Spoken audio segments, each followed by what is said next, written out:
என்னத்த பார்த்த? என்ன முழிக்கிற? நம்ம ஈஸ்வரிட்ட பேசின அதானே? வாயை திறந்து சொல்லுங்கடா. அக்கா வந்து உங்க கிட்ட பேசணும்னு சொல்லி உங்களை ரூமுக்கு கூப்பிட்டாங்க. நீங்களும் போனீங்க. உள்ள போனதும் அக்காவை மிரட்டுற மாதிரி நீங்க பேசுனீங்க. அவங்க எல்லா நியாயத்தையும் சொல்லி இந்த கல்யாணம் நடந்துதான் ஆகும்னு சொன்னாங்க. போலீஸ்ல புடிச்சு கொடுப்பேன்னு சொன்னாங்க. அவங்க பேச பேச உங்களுக்கு பொறுக்கல, டென்ஷன் ஆச்சு. அவங்க கழுத்தை புடிச்சு செவத்துல தள்ளி இடிக்கிறீங்க. அவங்க தட்டி விட ட்ரை பண்றாங்க. திரும்பவும் அவங்கள பிடிச்சு செவத்துல தள்ளி இடிச்சு அவங்க மண்டை போய் செவத்துல இடிக்குது.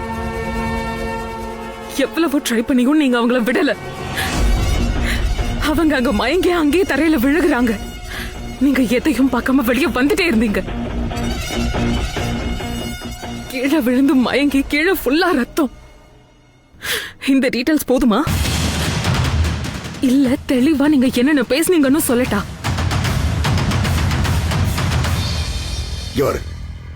15 நாள் உனக்கு டைம்.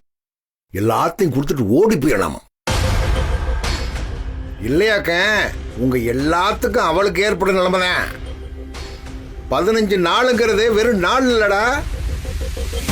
இப்படி செத்தைனா 15 நாள் கழிச்சு காரியம் பண்ணும்ல, அது அந்த காரியத்தை பண்ணி விட்டு 2 இருக்கும்.